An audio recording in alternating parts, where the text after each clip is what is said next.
The battle of our era right now is over. How do we get back to normalcy in a COVID era? Despite the fact that right now, as we just finished the Labor Day, we have twice as many people hospitalized as we did last Labor Day.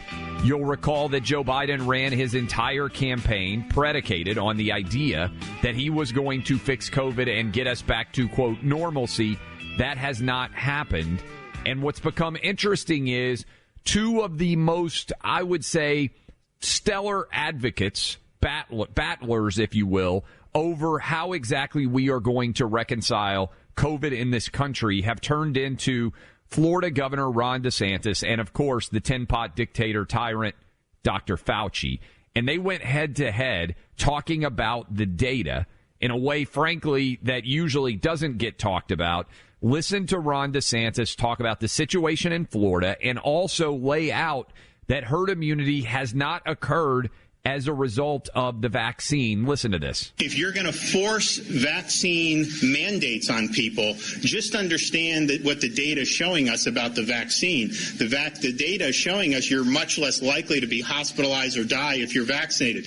That is true, and I think you see it in the statistics. However, the vaccinations have not created herd immunity. And so if the idea is that having herd immunity, you force everyone to do this and that will create herd immunity, that has not happened. It's still spreading. People who, I mean, obviously in Florida, we're going down now, which is great, but that's not what the issue is it creating the herd immunity? Fauci also said if 50% were vaccinated, you would not see any surges anymore.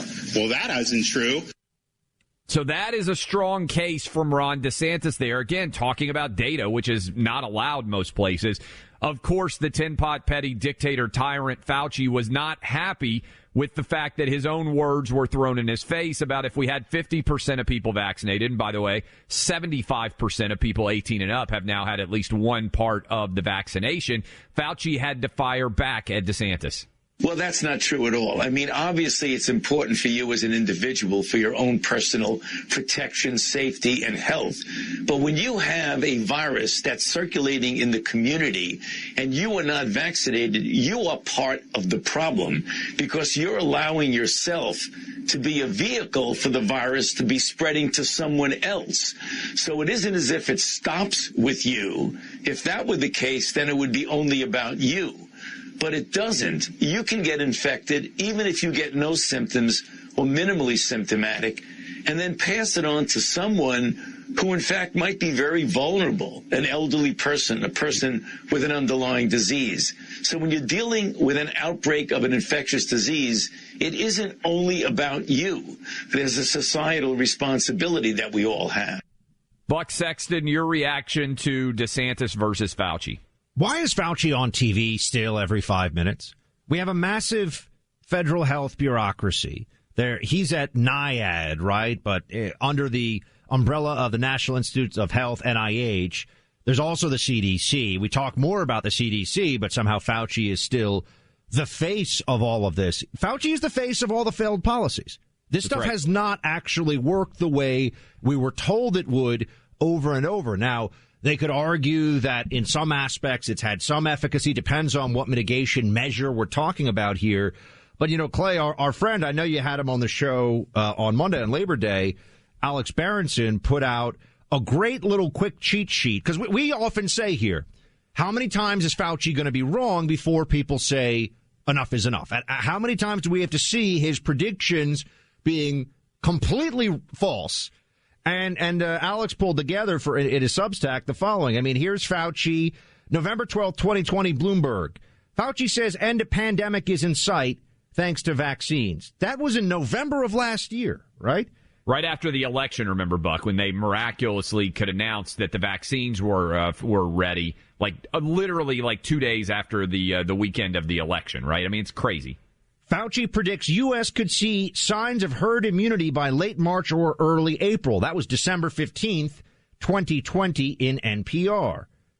Fauci gives sunnier outlook for end of pandemic. U.S. will see big difference by summer or early fall of 2020. Clay, we're seeing a big difference, as we know, 300% rise in cases year over year. And then finally, as of August 25th, and again, hat tip to our friend Berenson for all this on his Substack, Dr. Fauci says no end to COVID pandemic before spring 2022 at the earliest. This little lab coat tyrant is a jackass. This guy says every 6 months or so, it's going to be all over. Just listen. And then we wait 6 months or 3 months, whatever the timeline is he gives. And he's wrong. And he's like, just give it 6 more months. It never ends as long as this guy is still given credibility, not just by the Democrat corporate media, but by millions of Americans. I look at people now, I think, how is it possible that any person of sound judgment and rationality could listen to this little totalitarian smurf on the television and think that they should pay attention to him at this point? It's such a great question, Buck, and I think about that a lot, too. I think one answer is there's a huge percentage of the population that wants to have certainty, and they want to turn their brain off and listen to people who are doctors, right?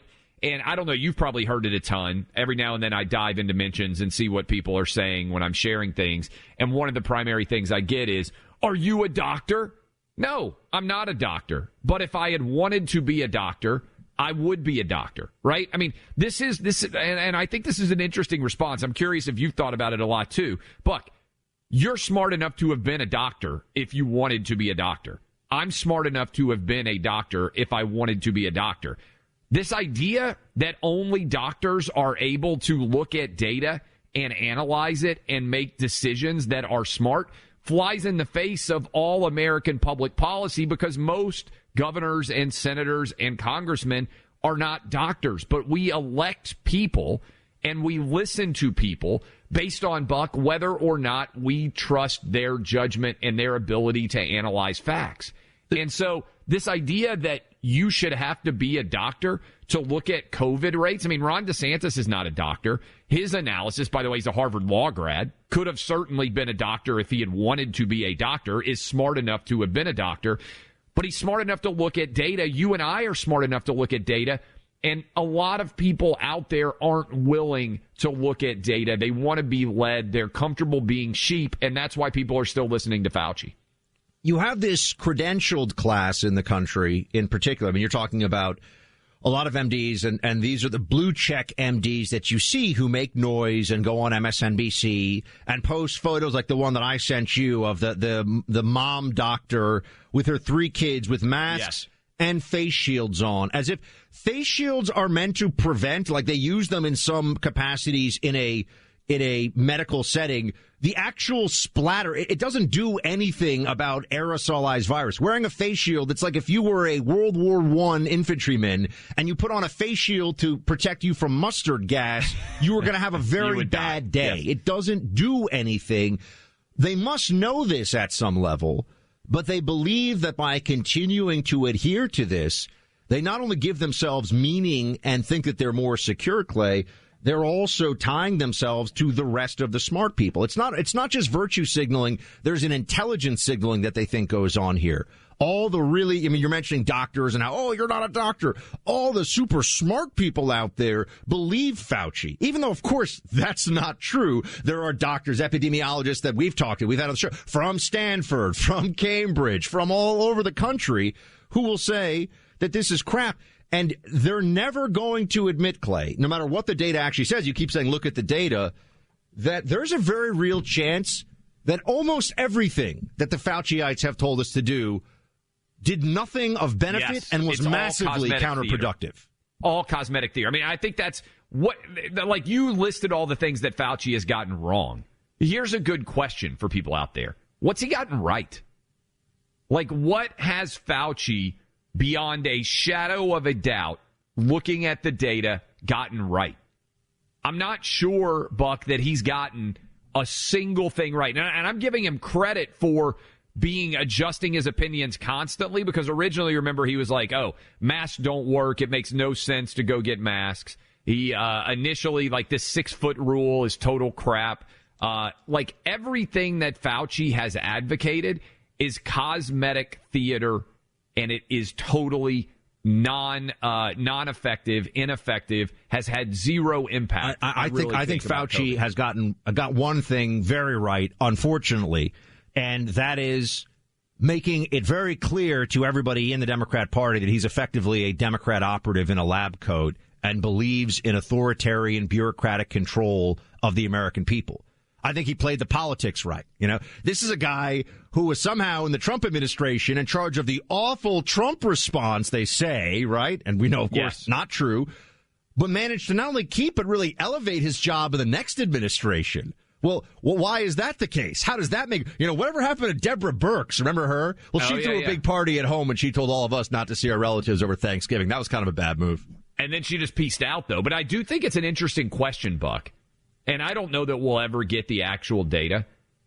If we had done absolutely nothing at all, if we had just kept schools open, if everybody had kept working, if we had changed zero, like if we really hadn't done anything, would we be in a better place right now?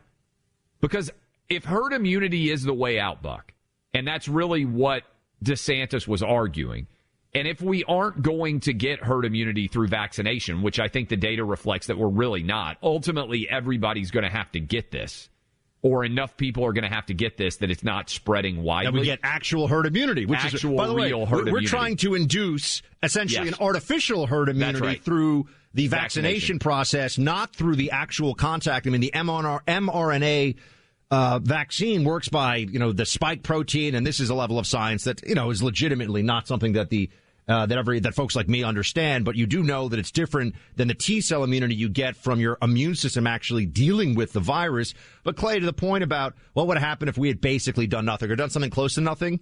Fun fact, I'm putting Clay on the spot, but I think he didn't get this one right. How many people died yesterday in Sweden from COVID, Clay? I think it's almost zero. One. Yeah. So there you go. I mean, I've looked at their death charts. They basically said, we're going to go for herd immunity, and COVID doesn't exist now in Sweden. 10 million people, folks. 10 million people. A year ago, an experiment in death. The Swedes aren't listening to the science. Fauci is, I'm very, very concerned. The whole thing. One person in the whole country, and by the way, it's not an anomaly. 0 the day before. 0. I'm looking at the numbers right now. 0 the day before. 1, 0. They're losing more people to death by bee sting right now in Sweden, most likely, than they are from COVID. And now Swedish people are in a lot better shape, so they don't have as many fat people as we do, which I know you're not supposed to be able to talk about because, it's horribly upsetting to mention fat people now. It's fat shaming, whatever else. But we would be done with this if we had just pieced out and continued to live our lives instead of trying to shut everything down and allowing people like Fauci to continue to have power.